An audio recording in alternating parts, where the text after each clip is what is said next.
শুরু করছি উপসংহারে আজকে দ্বিতীয় পর্বের আলোচনা। প্রতি শুক্র ও শনিবার ধারাবাহিক এই আলোচনা আমরা পৌঁছতে চাই উপসংহারে মাতৃভাষার যে আন্দোলন, তার সিঁড়ি বেয়ে স্বাধিকারের আন্দোলন, স্বাধীনতার সংগ্রাম।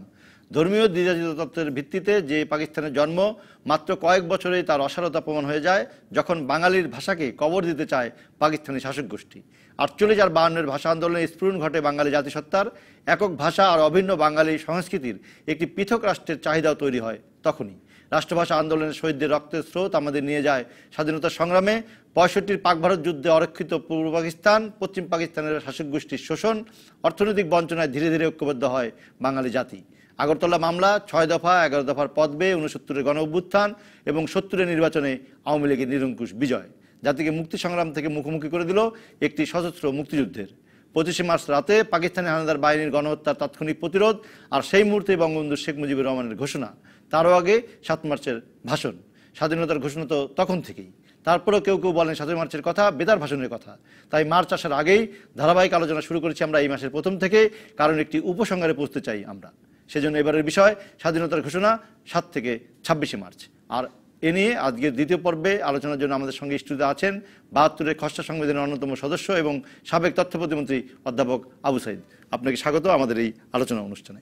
আমাদের সঙ্গে আরও যুক্ত হয়েছেন বীর মুক্তিযোদ্ধা আনোয়ার হোসেন বীর প্রতীক। আপনাকেও স্বাগত আমাদের এই আলোচনা অনুষ্ঠানে। আমরা আলোচনা শুরু করব। এই মাসের প্রথম থেকে আলোচনা শুরু করেছিলাম। গত সপ্তাহগুলোতে আমাদের সঙ্গে স্টুডিওতে অতিথি এসেছিলেন রাজনীতিবিদ, আইনজীবী, সাবেক সেনা কর্মকর্তা সহ মুক্তিযোদ্ধারাও। আজকে দ্বিতীয় পর্বের আলোচনা শুরু করার আগে আমরা একটু দেখে নেব সেই সব আলোচনার অংশবিশেষ।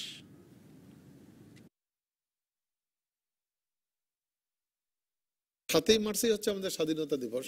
এইটাও কিন্তু ইতিহাসের ব্যত্যয় ঘটতো না আমি মনে করি। হ্যাঁ, ওই বিতর্কটা আসে যে এবারে সংগ্রামের চরিত্রটা উনি বলেছেন, কিন্তু অফিসিয়ালি আনুষ্ঠানিকভাবে স্বাধীনতার কথাটা ঘোষণা করেননি, যে 26 মার্চ গ্রেপ্তার হওয়ার পূর্ব মুহূর্তে করেছে। এই ভাষণের মধ্যে দিয়ে বঙ্গবন্ধু কিন্তু গোটা জাতিকে করণীয় কি সেটা বলে দিয়েছিলেন স্পষ্ট করে। কিন্তু তিনি পরিপূর্ণ স্বাধীনতা ঘোষণা বলতে যা বোঝায়, যেটা অফিসিয়াল ডিক্লারেশন হিসেবে যাকে পরিগণনা করা যেতে পারে, সেরকম কোনো ডিক্লারেশন দেননি। বঙ্গবন্ধু 7ই মার্চে আগাম ঘোষণা দিয়েছিলেন। এর চেয়ে আর স্পষ্ট কি হতে পারে? এখানে অন্যান্য রাজনৈতিক দল, তাদেরও ভূমিকা ছিল, অন্যান্য নেতৃবৃন্দের ভূমিকা ছিল, জনগণের ভূমিকা ছিল। এটা একটা জনযুদ্ধ ছিল, কিন্তু তার অবিসংবাদিত নেতা ছিলেন বঙ্গবন্ধু। এই ঘোষণাটার স্ট্র্যাটেজিক ভ্যালু, হিস্টোরিক্যাল ভ্যালু, যে ওই দিন আমাদের কমান্ডার ইন চিফকে শহীদ রাষ্ট্রপতি জিয়াউর রহমানের ভাষাতেই দ্বিতীয় অ্যানাউন্সমেন্ট মোতাবেক আমাদের কমান্ডার ইন চিফ সর্বাধিনায়ক বঙ্গবন্ধু। 26 মার্চের আগে থেকে আমরা প্রমাণ করেছি যে তাদের নিয়ন্ত্রণে দেশ নাই। এমনকি আন্তর্জাতিক যে মিডিয়া বলছে যে সারা বাংলাদেশ চলছে এখন মিস্টার মুজিবুর রহমানের আদেশে। 9 মার্চ মাওলানা ভাসানী পল্টনে জনসভা করেন এবং সেখানে বলছেন অনেক হইয়াছে, ইয়াকে বলছেন আর না, তিক্ততা বাড়াইয়া আর লাভ নাই, লাকুম দিন হুকুম আলিয়া দিন, এর নিয়মে পূর্ব বাংলার স্বাধীনতা স্বীকার করে নাও।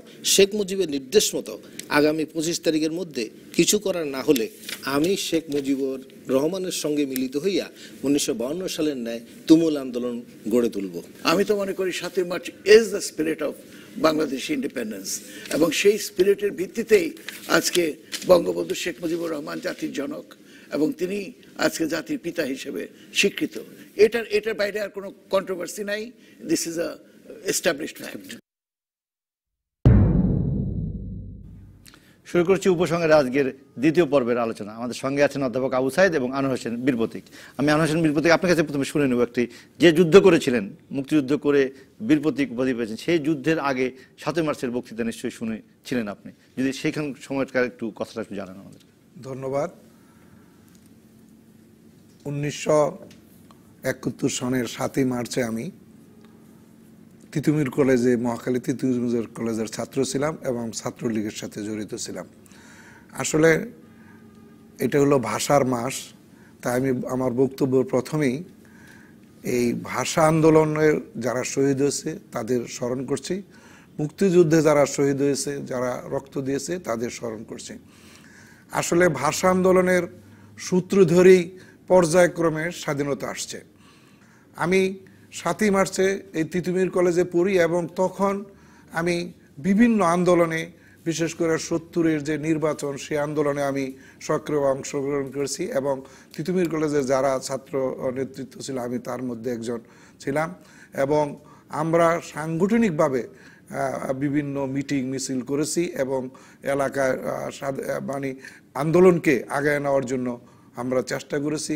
আপনারা জানেন যে পাকিস্তানিরা আমাদের দেশের মেজরিটি হওয়ার পরও বিভিন্নভাবে আমাদেরকে গদিতে বসার জন্য যা আওয়ামী লীগের বঙ্গবন্ধুর নেতৃত্বে তা দিচ্ছিল না।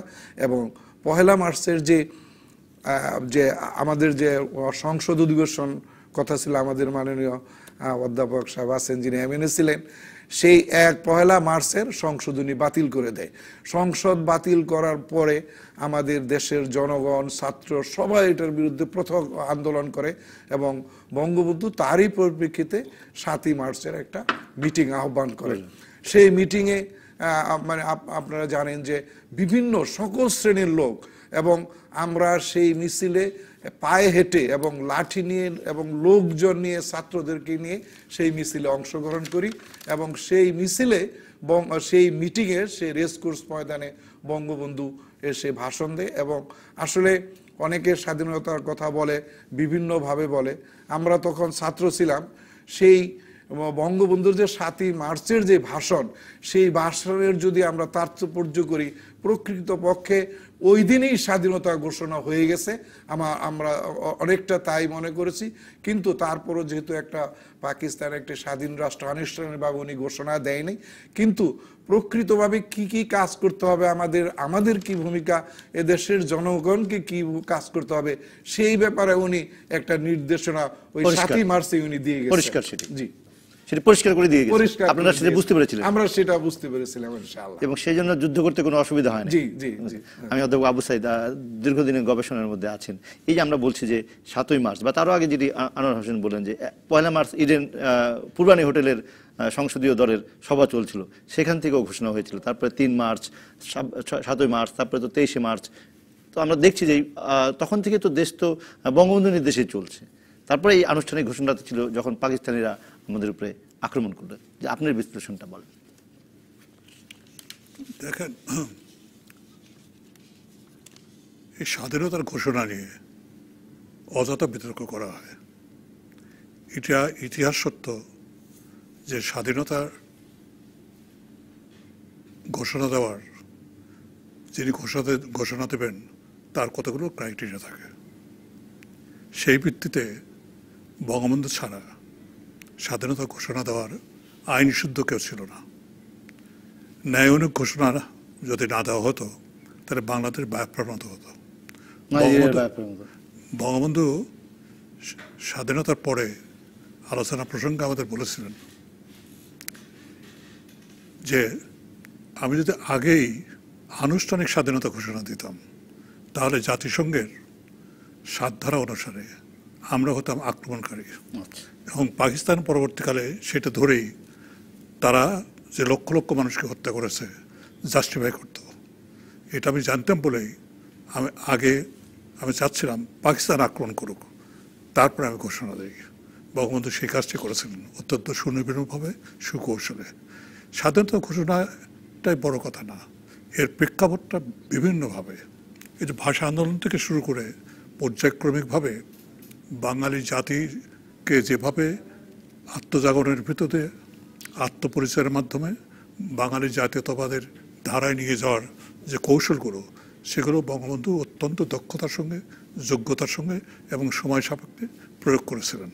সেজন্য তিনি বাঙালি জাতীয়তাবাদের মূল নায়ক হলেন এবং বাঙালি জাতীয়তাবাদের ভিত্তিতেই বাঙালিরা একতাবদ্ধ হলো এবং স্বাধীনতার লক্ষ্যে এগিয়ে যায়। আমরা হঠাৎ করে বিস্মিত হই। আসলে এই স্বাধীনতার আকাঙ্ক্ষা পাকিস্তান হওয়ার পরপরই, বলতে গেলে পাকিস্তান হওয়ার আগের থেকেই বাঙালির মনে ছিল। কারণ এটা মনে রাখতে হবে, 1940 সনে লাহোরে যে প্রস্তাব ছিল সেটা ছিল পাকিস্তান দুটো রাষ্ট্র হবে, স্বাধীন সার্বভৌম, একটা পূর্বাঞ্চলে বাংলা আসাম নিয়ে আর একটা পশ্চিম পাকিস্তানে যা আছে তা নিয়ে, এই দুটো নিয়ে। তাহলে আমরা স্বাধীনতা চেয়েছিলাম কিন্তু 47 সনে, স্বাধীন সার্বভৌম। সেটাকে পরবর্তীকালে সরওয়ার্দী সাহেবকে নিয়ে এক পাকিস্তানে 1946 সনে দিল্লি কনফারেন্সে যে কল্যাণ কাউন্সিলের দিনে সেটা করে দুইজনকে পরবর্তীকালে পাকিস্তান হওয়ার পরে দুই বাঙালি নেতাকে কিন্তু তাড়িয়ে দেওয়া হলো রাষ্ট্র ক্ষমতার থেকে এবং রাষ্ট্র পরিচালনার সমস্ত অবস্থা থেকে তাদেরকে যা না আসতে পারে তার বেড়াজাল তৈরি করা হলো। এইসব অবস্থা আছে। যে আমি যে কথাটা বলতে চাই এটা এমনি শুধুমাত্র ঘোষণা দিলে হয় না। বায়োপ্রাতে যে কাজটা হয়েছিল যে এক জেনারেল ঘোষণা দিয়েছিলেন কিন্তু তার কোনো ম্যান্ডেট ছিল না। অজুকি 10 লক্ষ মানুষ সেখানে কিন্তু হত্যা করা হয়, তার জন্য কোনো ট্রাইব্যুনাল হয়নি এবং পরবর্তীকালে কোনো বিচার হয়নি এবং অজুকু পালিয়ে গেছিল অন্য দেশে। সে যাই হোক, আমি যে কথা বলবো সেটা হলো এই যে মার্চকে দিয়েই তো ধরি, পয়লা মার্চ কী ঘটেছিল? পয়লা মার্চ আমরা এমএনএ নির্বাচিত ছিলাম, আমরা হোটেল পূর্বানেতে সমবেত হয়েছিলাম, বঙ্গবন্ধু ডেকেছিলেন কি খসড়া সংবিধান নিয়ে। পাকিস্তান গণপরিষদের যে সংবিধান হবে, আওয়ামী লীগ যে 6 দফার ভিত্তিতে সংবিধান হবে, সেই সংবিধানে কি থাকবে সেটা নিয়ে আলোচনার জন্য। আসলে ওই জায়গাটাই আমরা কেউ যাই না। আসলে সংবিধানে কি ছিল? পয়লা মার্চ যে খসড়া সংবিধান আওয়ামী লীগ করেছিল যেটা পাকিস্তানের জন্য, সেই সংবিধানে কি ছিল? সংবিধানের 6 দফা তো ছিলই, উপরন্তু একটা বিষয় ছিল মারাত্মক। সেই মারাত্মক বিষয়টা ছিল এই যে 40 বিলিয়ন রুপি যে বৈদেশিক মুদ্রা বিদেশ থেকে এসছে, বিনিয়োগ হয়েছে এবং এসছে, বাংলাদেশ ও পূর্ব পাকিস্তান তার থেকে মাত্র 2 বিলিয়ন বাংলাদেশে খরচ হয়েছে। বঙ্গবন্ধু বললেন আমি মাত্র 2 বিলিয়ন যেটা বাংলাদেশে খরচ হয়েছে এর বাদ দিয়ে বাকিটা আমি কেন্দ্রে আর দেবো না, আমারটা আমি কেটে রাখবো। তাতে বাংলাদেশের আর একটা সংবিধানের প্রথমে ছিল এই প্রদেশের নাম হবে পূর্ব পাকিস্তানের বদলে বাংলাদেশ। এবং এই এখন পরবর্তীকালে বলছে ওটা আমি স্বীকার করেছিলাম আলোচনায়। হ্যাঁ, আলোচনায় বলেছিল বাংলাদেশ নামটা স্বীকার করেছিল। তাহলে বাংলাদেশ নাম স্বীকার করলেন, কিন্তু এই জায়গাটা এসে দেখা গেল যে বাংলাদেশে কেন্দ্র সরকারে বাংলাদেশ তাহলে কর দিচ্ছে কত? মাত্র 27 ভাগ, আর 5 ভাগে দিতে হবে পশ্চিম পাকিস্তানে, গোটা পশ্চিম পাকিস্তানে এখন যে পাকিস্তান তাকে দিতে হবে। এটা কোনো ক্রমে মানা সম্ভব ছিল না। বঙ্গবন্ধুর আরেকটা দাবি ছিল, সে দাবিটা হলো যে সেনাবাহিনীর ভিতরে প্রথমে সংখ্যা সামনে নিয়ে আসতে হবে, মানে বাঙালিদের। সেনাবাহিনীর ভিতরে 80% খরচ হয় বাজেটের, বাঙালির মাত্র 5% বেশি খরচ হয় না, বাঙালি পায় না। সেই জন্য তার দাবি ছিল সেনাবাহিনী হাফ করে ফেলে দিতে হবে। এইখানকে আলোচনার প্রসঙ্গে এইখানের আত্মজীবনী আছে, তাতে দেখা যায় বঙ্গবন্ধু বলছিলেন যে হাফ করে ফেলে দিতে হবে। এইখানে কেঁপে উঠেছিলেন, তাহলে তো পাকিস্তান এমনি ভেঙে যাবে, থাকবে না। বঙ্গবন্ধুর এই ভয়ঙ্কর দাবির কাছে আসলে 6 দফা তারা মানার কথা বললেও গতকাল অনেক আলোচকের কাছে শুনি 6 দফা মানার কাছাকাছি এখানে চলে গেছিলেন, কিন্তু 6 দফা মানা সম্ভব ছিল না। যখন অর্থের ব্যাপার আসলো, দুটো রিজার্ভ ব্যাংক 2 দিকে থাকবে, এটা সংবিধানে কিন্তু আওয়ামী লীগের সংবিধানে কিন্তু এটা আসছিল যে একটা বাংলাদেশে অর্থাৎ পূর্ব পাকিস্তানে আর একটা পশ্চিম পাকিস্তানে, নৌবাহিনীর হেডকোয়ার্টার এখানে চলে আসবে। তাহলে একটা রাষ্ট্র, আইয়ুব খান বলল, যখন আইয়ুব খানের সাথে গোলটেবিল বৈঠক হলো আগরতলা ষড়যন্ত্র মামলার পর, বঙ্গবন্ধু যখন এই দাবিগুলো উত্থাপন করলেন, বঙ্গবন্ধু পরিসমাপ্ত করলেন, আমার দাবি যদি মেনে না হয় তাহলে এই পাকিস্তান না এদেশ শক্তিশালী হবে। আইয়ুব খান তৎক্ষণাৎ বলল, কোন দেশ? আমি তো দেখতে পাচ্ছি যে এই 6 দফা মানার ভিতরেই পাকিস্তান ভেঙে যাবে, দ্বিধাবিভক্ত হবে। আইয়ুব খান দূরদৃষ্টি ছিলেন, উনি বললেন এই দাবি আমি মানব না, এটা আমার পক্ষে সম্ভব না, সেজন্য আমি চেয়ার থেকে পদত্যাগ করলাম। আইয়ুব খান তারপরে ভাষণ দিয়ে চলে এই খানের কাছে ক্ষমতা দেয়। এই খান 1 মার্চ যে অধিবেশন স্থগিত করে, তার কিন্তু 48 ঘন্টা আগে বঙ্গবন্ধুকে জানিয়েছিলেন। আচ্ছা, এবং সেদিন কতগুলো ঘটনা ঘটে। 6 তারিখে 22শে ফেব্রুয়ারি সিভিল যে গভর্নমেন্ট ছিল, এখানের উপদেষ্টা পরিষদ ছিল, JW খান থেকে যারা ছিল, শামসুল হক উপাচার্য ছিলেন, উনিও সদস্য ছিলেন উপদেষ্টা পরিষদের, ওনাদের বাদ দিয়ে আর্মি ক্যাবিনেট হয়ে গেল। তখন থেকে বোঝা গেল যে ক্ষমতা দিচ্ছে না, এবং বঙ্গবন্ধু জানতেনই তারা ক্ষমতা দেবে না, বাঙালিদের হাতে ক্ষমতা দেবেই না। 1 মার্চ বঙ্গবন্ধু যে সময়টুকু পেলেন, সেই সময়টুকু উনি ঢাকা শহর অর্গানাইজ করে ফেলে দিলেন, স্বেচ্ছাসেবক বাহিনী, শ্রমিক লীগ, ছাত্রলীগ সবকে দিয়ে। এবং 1 তারিখে ঘোষণা হওয়ার সাথে সাথেই হাজার হাজার মানুষ, আমরা যদি ওই সিদ্দিক সালেকের বইটা দেখি তাহলে দেখতে পাবো যে ওখানে লেখা আছে উইটনেস অফ সারেন্ডার, দেখবো যে চারিদিক থেকে জোয়ারের মতো তীর, ধনু, বর্ষা, বল্লম যার যা আছে তাই নিয়ে চলে আসলো। এবং স্টেডিয়ামে পাকিস্তানের সঙ্গে খেলা হচ্ছিল, পণ্ড হয়ে গেল, আগুন ধরে দিয়ে সব চলে আসে। বঙ্গবন্ধু বললো আপনার স্বাধীনতা ঘোষণা করেন।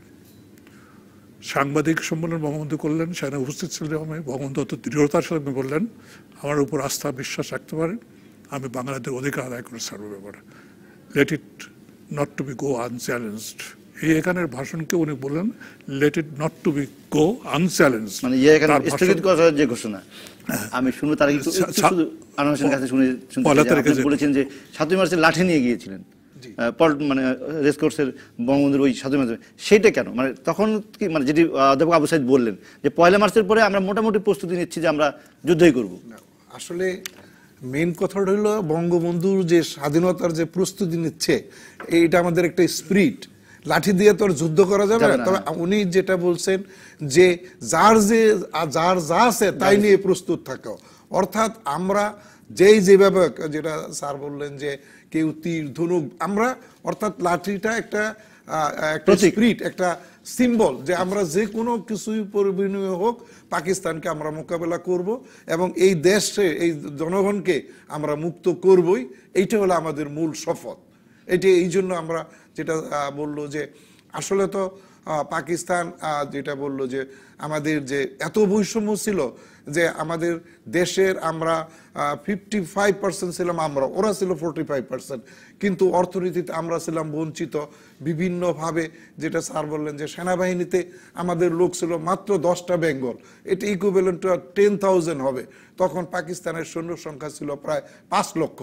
এমনিভাবে বিদেশে আজকে আপনারা বাংলাদেশে দেখেন যে আমাদের 1 কোটি লোক বিদেশে থাকে, তখনও কিন্তু বিদেশে আমাদের দেশ থেকে লোক নেওয়া হতো তৎকালীন পাকিস্তান থেকে, কিন্তু বাংলাদেশ থেকে তখন একজন লোক নেওয়া হয় নাই।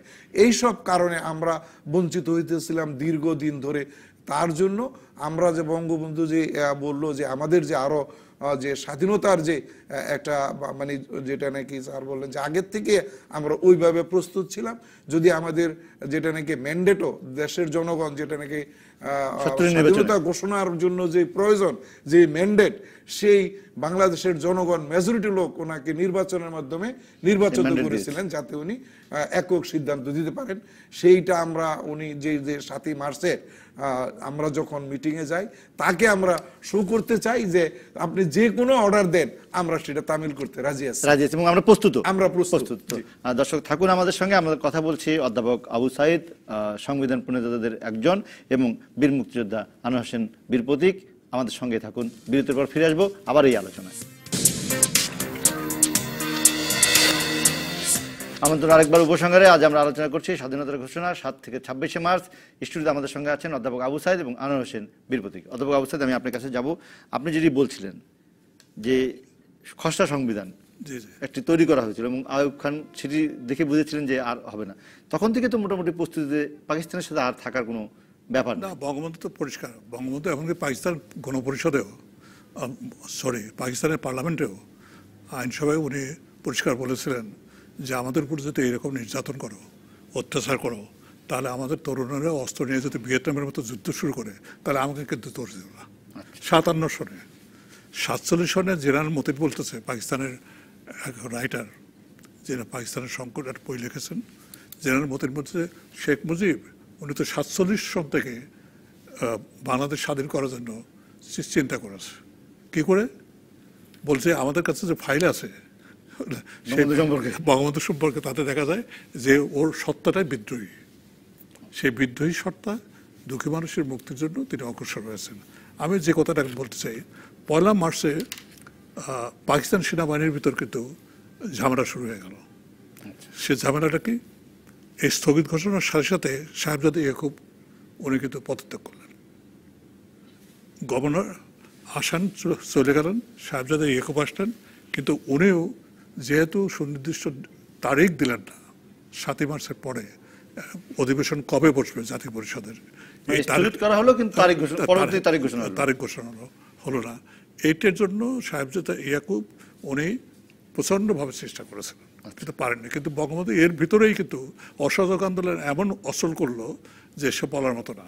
ইয়াহিয়া বলেছেন, তারা আত্মজীবনীতে আছে যে আমি যেখানে থাকতাম প্রেসিডেন্ট হাউসে সেখানে কোনো বাবুর্চি ছিল না। গতকাল ডক্টর কামাল হোসেন বলেছেন পীরজাদা ফোন করেছেন 32 নম্বরে কন্ট্রোল রুমে যে প্রেসিডেন্ট সাহেবের খানা তৈরি হচ্ছে না, বাবুজি কাজ করছে না, আপনারা বলে দেন। হ্যাঁ না, তারপরে যায়নি, ব্যাটম্যানরা এই রুটি টুটি বানিয়ে দিত, বাড়িতে খাবার আনিয়ে দিত, এই পর্যন্তই। সে যাই হোক, আমি 3টে ঘটনা বলেই শেষ করব। একটা ঘটনা হলো যে 3রা মার্চ ছাত্র সংগ্রাম পরিষদের মিটিংয়ে হঠাৎ বঙ্গবন্ধু যে উপস্থিত হলেন, সেখানে কিন্তু পতাকা তো উঠেছে, পতাকা তৈরি হয়েছে, একটা জাতীয় সঙ্গীত আমাদের আছে, জনগণ স্বাধীনতা চায় এবং বঙ্গবন্ধুকে সর্বাধিনায়ক ঘোষণা করা হয়েছে। মানে একটা স্বাধীন রাষ্ট্রের জন্য যা যা উপযোগী সব কিন্তু ঘোষণা হয়ে গেছে। তারপরে স্বাধীনতা সেই ইশতেহারের পরে স্বাধীনতা ঘোষণার প্রয়োজন ছিল না। কারণ হলো এই যে 3 তারিখের পরের থেকে 7 তারিখ থেকে আরম্ভ করে 25 তারিখ পর্যন্ত 26 তারিখ পর্যন্ত বঙ্গবন্ধুর হাতে সব কিছু নিয়ন্ত্রণ ছিল। যার জন্য দেখা যাচ্ছে যে 15ই মার্চ পাকিস্তানের প্রেসিডেন্ট ইয়াহিয়া খান বাংলাদেশে আসলেন বঙ্গবন্ধুর সাথে কথা বলার জন্য। বঙ্গবন্ধু বলে দিলেন উনি আমার মেহমান, অতিথি আসছে, তার জন্য করে বেজ্জিত নেওয়া হয়। ফার্ম গেটে যে সমস্ত ব্যারিকেডগুলো ছিল এগুলো তুলে নেওয়া হলো বঙ্গবন্ধুর নির্দেশে, কোনো সামরিক বাহিনীর নির্দেশে কিন্তু তোলা হয়নি, বঙ্গবন্ধুর নির্দেশে তুলে নেওয়া হলো। কিন্তু ইয়াহিয়া খান চিন্তা করেছিলেন যে হেলিকপ্টারে যাবেন কিনা, পরবর্তীকালে উনি ফার্ম গেট দিয়ে গেছেন। এই যে অতিথি কথা বলার মানেই উনি অন্য রাষ্ট্রের প্রেসিডেন্ট, পূর্ব পাকিস্তান বা বাংলাদেশের না। আমার বাংলাদেশ স্বাধীন সার্বভৌম, আমি এখানে প্রেসিডেন্ট আছি, উনি আর এক প্রেসিডেন্ট আসছেন, আমার এখানে সরকার সমান্তরাল চলছে, একটা সরকার চলছে, 35টি নির্দেশ দেওয়া হয়েছে, সেই নির্দেশ মতো দেশ চলছে, অসহযোগিতা চলছে এবং সমান্তরাল একটা চলছে, যেটা এখানে আমার 26 তারিখ মার্চে ভাষণে বলছেন এই বঙ্গবন্ধু আমার পাকিস্তানের বিরুদ্ধে যুদ্ধ ঘোষণা করেছেন এবং উনি সমান্তরাল একটা সরকার পরিচালনা করেছেন।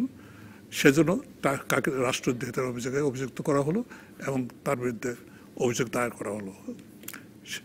সে জায়গা এই যে অতিথি কথা বলার ভিতর দিয়ে কিন্তু বিষয়টা আসে বঙ্গবন্ধুর মনোজগতে না, বাস্তব অবস্থা এবং মনোজগৎ মিলেই তিনি বলেছিলেন পরিষ্কারভাবে কি পাকিস্তান একটা দেশ, এদিকে আমার এই ওই সময় ভুট্টো আবার বললেন যে কথা, ভুট্টো বললেন এদিকে মেজরিটি আমি, 88টা সিট আমার 120টা সিটের ভিতরে। আর হলো তখন বঙ্গবন্ধু ভুট্টো বললেন যে আমি যেহেতু পশ্চিম পাকিস্তানের মেজরিটি, উনি বললেন হাম ইদার তুম উদার, আমি পশ্চিম পাকিস্তানের রাজা হবো মানে প্রেসিডেন্ট হবো, তুমি পূর্ব পাকিস্তানের। ওই বক্তৃতায় দুটি রাষ্ট্রের কথা বলা হলো। এই সমস্ত জাতীয় এবং আন্তর্জাতিক, আমেরিকা বারবার চাচ্ছিল 6 তারিখে সকালে কিন্তু বঙ্গবন্ধুর সঙ্গে ফারল্যান্ড দেখা করেন, রাষ্ট্রদূত জোসেফ ফারল্যান্ড দেখা করে বলছিলেন যে তোমরা যদি স্বাধীনতা ঘোষণা দাও কিংবা স্বাধীনতা চাও এটা মানব না, বড়জোর কনফেডারেশন পর্যন্ত আমরা এগ্রি করতে রাজি আছি, মানতে রাজি আছি। বঙ্গবন্ধু কিছুই শোনেন নাই, উনি বলছেন এবারের সংগ্রাম স্বাধীনতার সংগ্রাম। আবার 18 মার্চে একটা ঘটনা ঘটলো, বঙ্গবন্ধুর নেতা হোসেন শহীদ সোহরাওয়ার্দী, তার কন্যা আখতার সুলাইমান, উনি 32 নম্বর ধানমন্ডি বঙ্গবন্ধুর সঙ্গে দেখা করতে গেলেন। কি পয়গাম নিয়ে? এই নিয়ে তদবির করতে যে বঙ্গবন্ধু যেন বাংলাদেশকে স্বাধীন না করে, পূর্ব পাকিস্তানকে স্বাধীন না করে, সে তদবির করতে গেলেন। ওনার সাথে সোহরাওয়ার্দীর ভক্ত কিছু লোক ছিল, এমএনএ এমপিরা ছিলেন। তখন বঙ্গবন্ধু বললেন যে আখতার সুলাইমানকে বললেন যে আপনি কি জন্য আসছেন? আমি একটা অনুরোধ নিয়ে আসছি, আপনার বাংলাদেশকে অর্থাৎ পূর্ব পাকিস্তানকে স্বাধীন করবেন না। আপনার সাথে যারা আছে তারা কি চাই, এই আপনাকে চান, আপনাকে চান, আপনাকে চান, আপনাকে চান, সবাই চায় স্বাধীনতা। দেখেন আপনার সাথে যারা আছে তারাও স্বাধীনতা চায়, তাহলে এদের ইচ্ছা এবং আকাঙ্ক্ষার প্রতিফলন যদি আমি না ঘটাই তাহলে আমার নেতৃত্ব থাকে। আপনার পিতার কাছ থেকে আমি শিখেছি জনগণের ক্ষমতার উৎস। আমি রায় পেয়েছি, সেই রায় অনুসারে আমি অগ্রসর হব, তাতে যত বাধা আসুক যাই আসুক আমি সামনের দিকে এগিয়ে যাবো। আমি যদি আপনার কাছে একটু তখন জনগণের প্রস্তুতিটা শুনি, যদি 7 তারিখের জনসভা থেকে ফিরে আসার পর, 7 তারিখের পরে যখন নাকি ওরা আমাদের পাকিস্তানিরা আমাদেরকে কোনোভাবেই স্বাধীনতা কিংবা আমাদের যে অধিকার, আমাদের যে বঙ্গবন্ধুর সরকারকে মানছে না, তখন উনি বিভিন্নভাবে, যেটা স্যার বললেন যে পশ্চিম পাকিস্তান থেকে এখন আসছে 15 তারিখে আইসা আলাপ আলোচনা করতেছে, অর্থাৎ তখনও জনগণ বুঝতে পারছিল যেটা সম্ভব না। কিন্তু তারপরও বঙ্গবন্ধু ওনার সাথে যেটা বললেন যে মেহমান হিসাবে কথাটা বলতেছিলেন। ইন দি মিন টাইম তারা পশ্চিম পাকিস্তান থেকে অস্ত্র আনতেছিলেন এবং এনে যাতে নাকি স্বাধীনতার এবং পাকিস্তানের সেনাবাহিনীর যে মাত্র কয়েক হাজার সৈন্য ছিল ওইটাকে আরো সৈন্য এবং অস্ত্র আনার মাধ্যমে ওদের সামরিক শক্তি বৃদ্ধি করলো। এবং বৃদ্ধি করার পরে এক পর্যায়ে কিন্তু জনগণ এটার জন্য, যেটা আমরা আগেই বলছি যে জনগণ তো প্রস্তুতি ছিল যে কোনো পরিস্থিতির জন্য। তারপরে যেটা নাকি সেই বিভিন্ন পর্যায়ক্রমে এক পর্যায়ে 25শে মার্চের রাত্রে আমাদের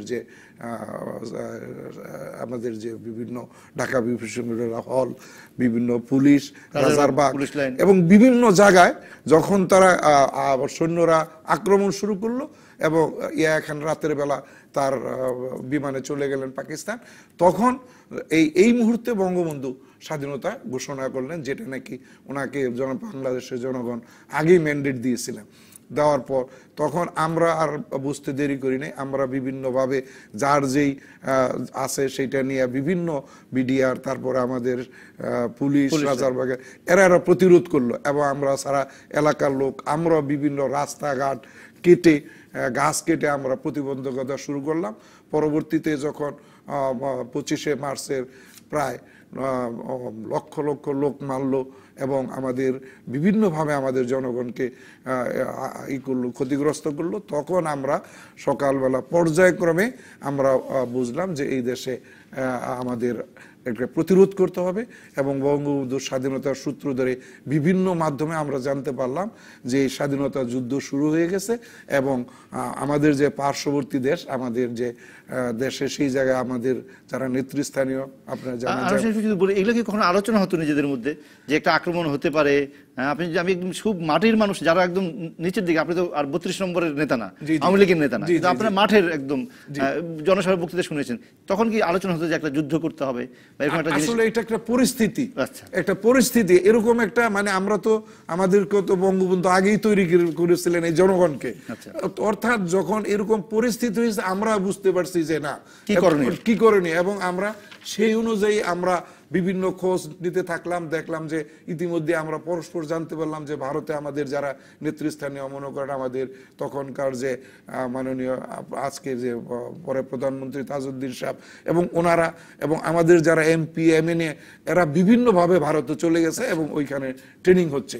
তখন আমরা যারা ছাত্র, বিশেষ করে ছাত্র শ্রমিক, আমরা সেই সূত্র ধরে এই পাকিস্তানের যে 25শে মার্চে যে ক্র্যাকডাউন করলো এইটার বিরুদ্ধে আমরা ভারতে যে ট্রেনিং এবং বিভিন্নভাবে প্রচার শুরু করি এবং বাংলাদেশের জনগণ এবং যারা আছে বিভিন্ন যার যেইখান থেকে রাজনৈতিক নেতৃত্ব বা কর্মী না, সাধারণ মানুষও একটা যুদ্ধের প্রস্তুতি তারা মানসিকভাবে নিয়ে রেখেছিল। অর্থাৎ না, যারা রাজনৈতিক নেতৃত্ব তারা নেতৃত্ব দিয়েছে, সংগঠন করেছে, সংগঠিত মুক্তিযুদ্ধকে সংগঠিত করেছে, কিন্তু আমরা যারা যেটা আপনি বললেন আমরা মাঠ লেভেল, আমরা তো তখন আমি ইন্টারমিডিয়েট পড়ি, তখন আমরা আমাদের নেতাদের ফলো করি এবং আমাদেরকে জেনে শুনে আমরা বিভিন্নভাবে, যেটা নাকি বলেন আমরা তো তৈরি আগেই, সেই জন্য ফলো করে আমরা স্বাধীনতা যুদ্ধে সরাসরি অংশগ্রহণ করি।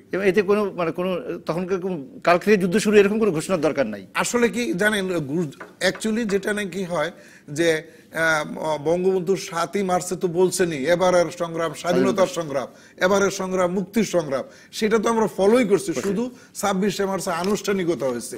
ইতিমধ্যে আমরা বিভিন্নভাবে এলাকায় তৈরি হয়েছি, ট্রেনিং করছি বিভিন্নভাবে লোকাল, কিন্তু আনুষ্ঠানিকভাবে আমরা একেবারে ভারতে গিয়ে ট্রেনিং করছি 26শে মার্চের পর আস্তে আস্তে আমরা যাচ্ছি আরেকটি বিরতির পর আমরা আবার ফিরে আসবো। অধ্যাপক আবু সাইদ এবং আনোয়ার হোসেন বীর প্রতীক আছেন আমাদের সঙ্গে, থাকুন আপনারাও।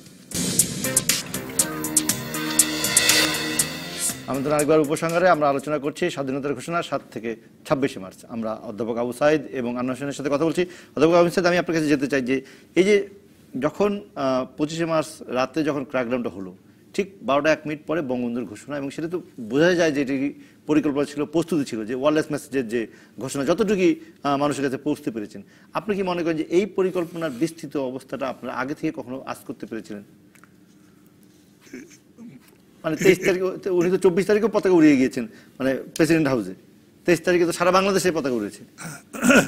তো স্বাধীনতার পতাকা, বাংলাদেশের স্বাধীন সার্বভৌম বাংলাদেশের পতাকা। তবে ঘটনাটা কি, এগুলো বঙ্গবন্ধু অত্যন্ত সুচতুরভাবে এবং সুকৌশলে এবং নিভৃতে একাকী কাজ করেছিলেন, এবং ওনার যে টিমটা ছিল সেই টিমটা ছিল খুব চৌকস। বুয়েটের টিচাররা ছিল, তারা এইসব ওয়ারলেস তৈরি করেছিল, এবং সেই হিসাবে ভাষা, মানে বঙ্গবন্ধুর ভাষণটা এটা কিন্তু প্রচারিত হয়েছিল। আর একটা চ্যানেলে দেখা যায় যে বঙ্গবন্ধু পিলখানা থ্রু দিয়েও তার বাণী ভাষণ পাঠানোর চেষ্টা করেছিলেন। আর একটা ঘটনা দেখা যায়, তিনি বলদা গার্ডেনে কিছু ইপিআর দিয়ে ওই ভাষণটা ইপিআর ট্রান্সমিটিং সরাসরি পাঠানো যায় কিনা সে ব্যবস্থা করেছিলেন, এবং তারা এই কাজটা করার পরে নিশ্চিত করেছিলেন যে হ্যাঁ আমরা পাঠিয়েছি।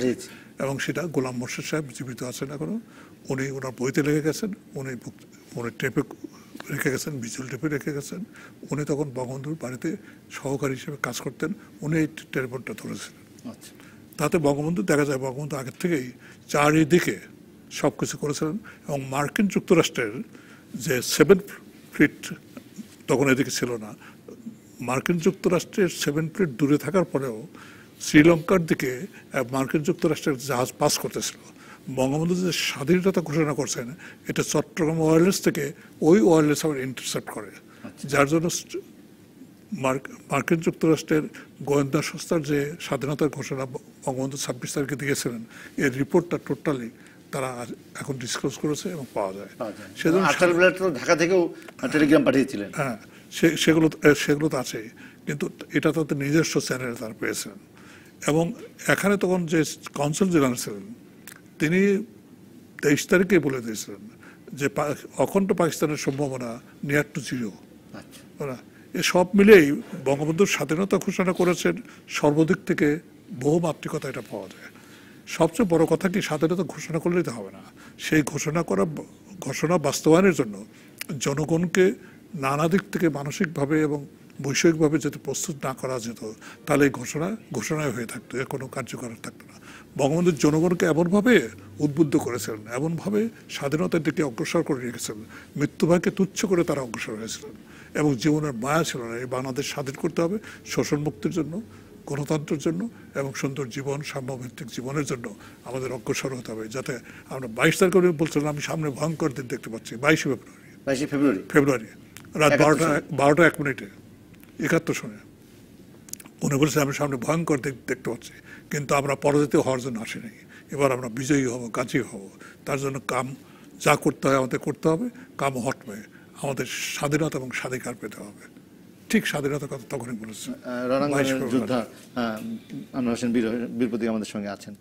এই যে ঘোষণাগুলো হচ্ছিল তখন, আপনি বলছেন আপনি একদম ছাত্র, কিন্তু যখন যুদ্ধে গেলেন তখন এই ঘোষণাগুলোর কথা বারবার আপনাদের মধ্যে এসেছে, বিশেষ করে 7 মার্চের ভাষণ আমরা জানি যে স্বাধীন বাংলা বেতার কেন্দ্র থেকে সবসময় আমরা তো আমাদের যে ট্রেনিং ক্যাম্প ছিল সেইখানে এই সব ভাষণ আমাদেরকে শোনানো হতো, এবং ইতিহাসটা আমাদের শেখানো হতো। তারপর সবচেয়ে গুরুত্ব হলো যে স্বাধীনতার ঘোষণা, এটা তো আমরা সবাই জানি, কারণ অনেকে বিভিন্নভাবে করে যে 27 তারিখের কথা বলে, কেউ বলে।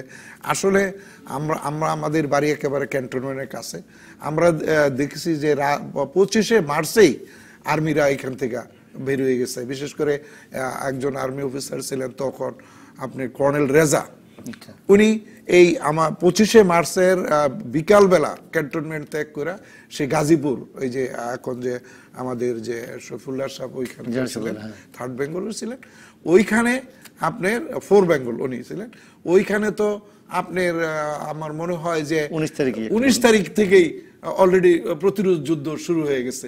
কাজী এই যে প্রতিরোধ যুদ্ধ শুরু হয়েছে এটা তো তখন খুলনায় হয়েছিল, ইন্সপিরেশনে, এটা বিভিন্ন জায়গায়।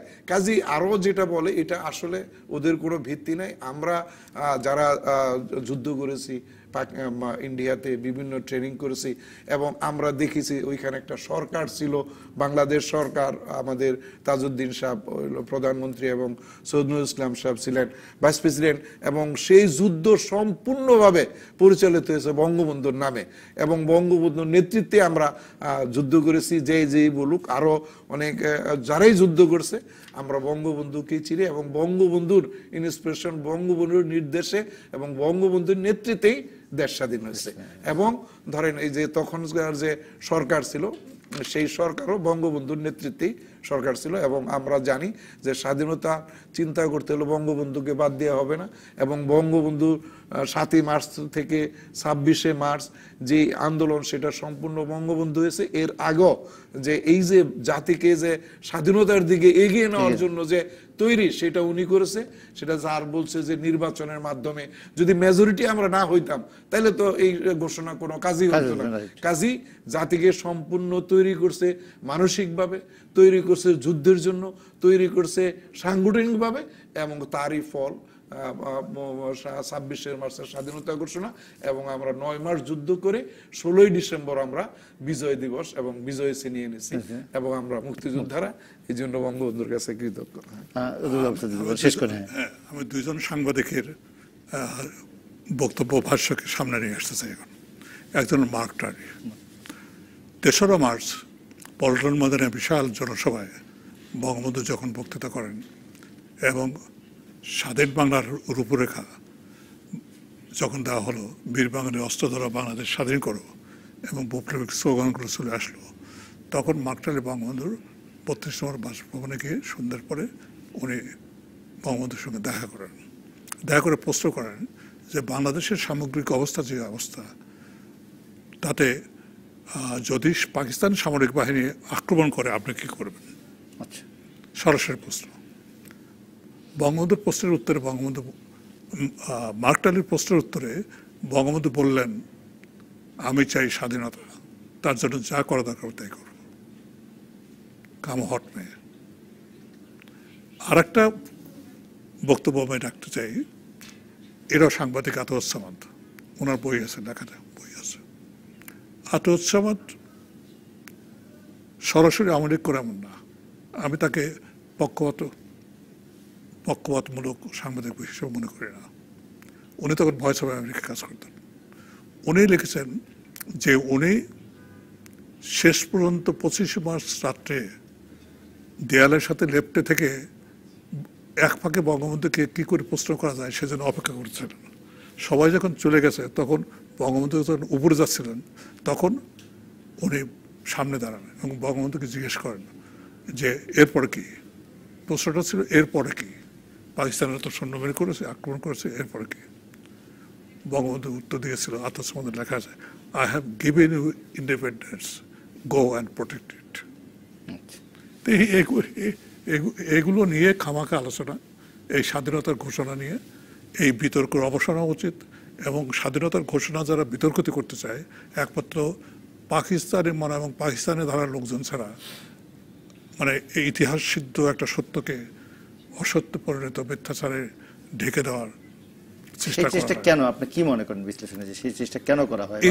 এটা আমাদের মুক্তিযুদ্ধকে অবমূল্যায়ন করা এক নম্বর, এবং যারা বাংলাদেশকে এখনো মেনে নিতে পারেনি, আন্তর্জাতিক চক্র, স্বাধীনতা বিরোধী চক্র, এবং যারা জাতীয় আন্তর্জাতিকভাবে তাদের বিভিন্ন প্রকারে তারা এখনো স্বাধীনতাকে মেনে নিতে পারেনি। সেই জন্য সেই জন্য যারা স্বাধীনতার মানে এই যে বিতর্কিত করার যে চেষ্টা, অপচেষ্টা আমি বলবো, কারণ এটাতে আর কোনো ভিত্তি এখন নাই।